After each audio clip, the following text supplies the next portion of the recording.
My hunt plans this year are all front country. Yeah, you'll see me hunting fairly close to roads and a lot of change of location. So I need a really good day pack. So I'm gonna run this. Basically, I set this up with a medium pocket on the outside, a guide lid. There's two different kinds of guide lids. One's a lot bigger, and this one Tyler runs, and this one's a little bit smaller. I like, so on the pocket side, everything's cinched down.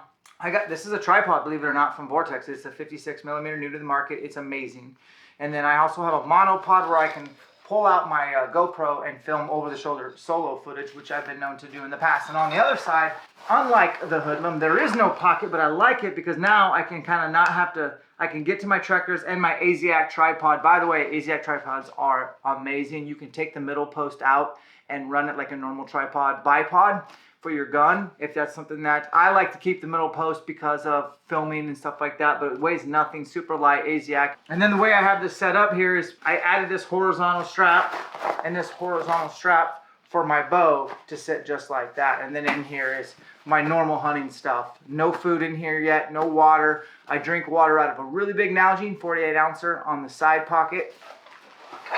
And then right in here, I keep whatever extra stuff I need for the day. I'm gonna go over the Phelps new tube. I'm gonna go over the Native by Carlton tube. I'm gonna go over this tube made by Got Your Six. And then I'm gonna go over a couple diaphragm calls. Let's do that right now. Got Your Six. So I think the whole premise behind this is triple threat series. You can rake, break, and bugle. So basically, you're carrying around a club stick, man.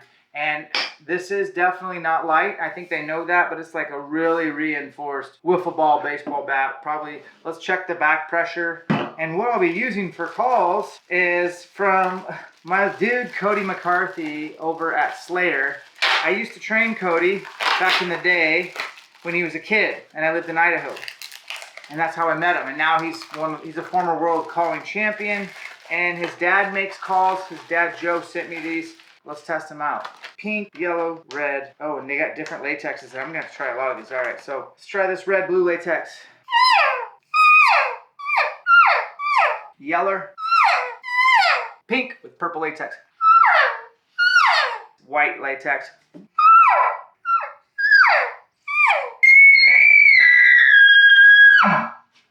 We're gonna take a break, check out putting together the Bedlam, and then we're done with that. We're gonna finish with a couple more calls I wanna test out. This is all about elk hunting. It's that time of year. Here we go. So you got a meat shelf here. First thing we're gonna do is go right on top of the frame. So I'm running this on the tactical frame. It doesn't have as much ventilation as the Duplex Lite. I'm not much of a sweater though, and it is a little bit more comfort. So that's something to consider. Got this guy. Hydration, little stash pocket. I don't run a hydration bladder. I always run an Nalgene on the hip. That's just me. I always put my little butt pad for glassing in the hydration. This is my kill kit. Alpha Scout from Buck Knives. Jimping, place for your thumb. Elk Hunter Edition, the game bags from Black Ovis. And get the XLs for elk quarters so you can leave bone on. Gloves. Field knife from the Pack Light from Buck Knives. I carry 3 knives, I do. And the cape from Buck Knives Pack Light. And a meat tarp from Base Camp so my meat doesn't get dirty. This is all in my kill kit. Lots of this shit. This is from Kufaru. It's like the sheep tarp. When rain comes, you just throw this out. You can use a trekking pole or not, and just wait out rainstorms, and then the elk hunting is really good right afterwards. This is my Medic first aid kit that it has a bag. I put it in my own little bag, condensed it down because the bag weighs a lot from Medic, but I have a link to Medic. Everything I need, including a tourniquet. Tourniquet is out of the packaging, just the basic BLS type stuff.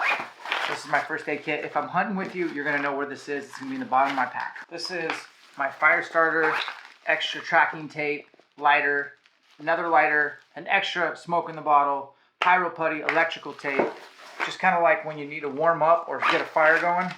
That's going to be in the bottom of the pack. We don't get into that very often. The Kufaru wallet, all my tags, license, including proof of Hunter Ed, all in here. All right, you bastard. There. My glass, Peaks Duo 2.0, a stereo pen, SD card reader for any of my trail cams, satellite comms, wet wipes, keys to trail camera locks, and an extra lighter. Predator call. This is the Bedlam. I love this for stashing that coffee or whatever. I'm gonna put my bow right on here if I need to hike in the dark and have double truckers. We got a medium pocket on this guide lid. This guide lid adds extra room over the snow collar. Everything's compressed on the side. It's the same zipper from the hoodlum. In here we have our monopod with a GoPro and our 56mm spotter from Vortex on this side. We don't have a pocket, unlike the hoodlum, so it's open, but I like it because then I can get to my sissy sticks and my ASIAC tripod. We have, in here, you just saw what I put up on top here, all the essentials, including toilet paper, SATCOMs, fire starter, whatever, SD card, reader, and keys to all my trail cameras. And then in here, I might just probably put easy to go to snacks on the waist belt, having the small pocket here for more snacks or whatever I need here. Then we can get in and you have a zippered access right here, or you can go from the top at the snow collar, and you saw all the stuff I put in here. So this is going to be my hunting setup. I always go bottom cam up.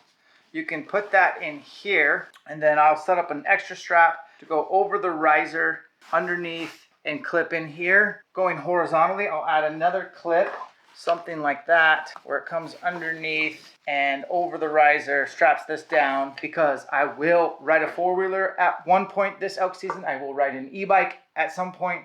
I will ride a dirt bike, or I will hike in the dark, something so steep that I want both truckers in hands and bow on the back. A lot of guys don't like putting their bow on their back. I've just come to terms with it. It's just part of the deal for when elk hunting. And so that's the last thing I'll set up. And I'm going to be running the Bedlam in 2023. We got some different call manufacturers. I've tried just about everything.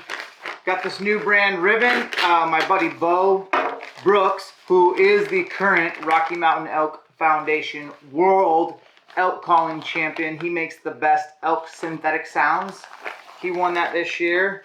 He sent me a shirt, but we got a couple reeds to try, so we will bust these out and look at their latexes.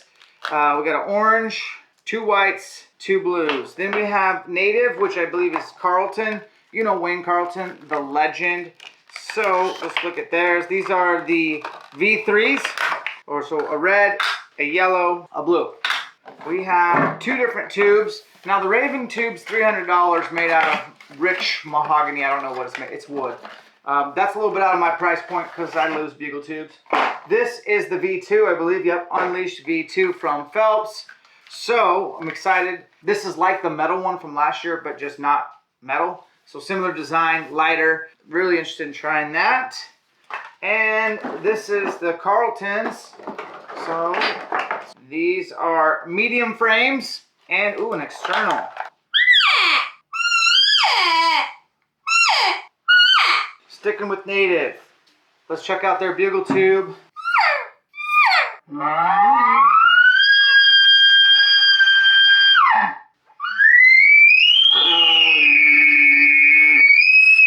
First impression, I like it. Depending on your skill level, usually like the tighter, more challenging reeds are for your advanced guys, and then like your little bit more looser beginner type ones, you can blow them out real easy, but they're for people that can't really control that pressure.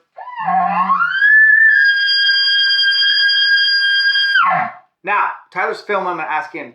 I felt like I hit a better ringing tone with that, as far as just getting to the ringing. I'm not sure. Do it again.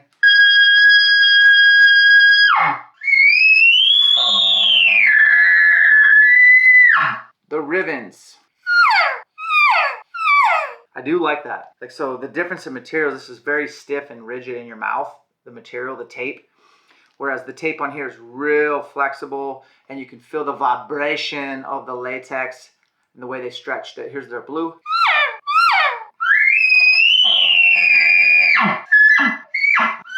Orange through the tube. I felt really, the orange one's a little harder for me to control, as you guys can tell, but it's frisky and it can really hit some high notes. Those are your options. These are all your calls. These are your tubes that I'm comparing to. They're both similar in size. This one's got a cool grip on it or whatever, and an interesting mouthpiece. I like that. This is tried and true Phelps. I love these guys. Doesn't matter what company you run, if you ain't practicing right now in your drive or commutes, you need to be. And then obviously don't keep these in the sunlight, the UV light. Have as many reeds as possible. Go test them all. And once you find the one, go buy as many as you can. These are your options that we have in front of us. There are several others. We appreciate your support. Good luck this year. We'll catch you on the next one.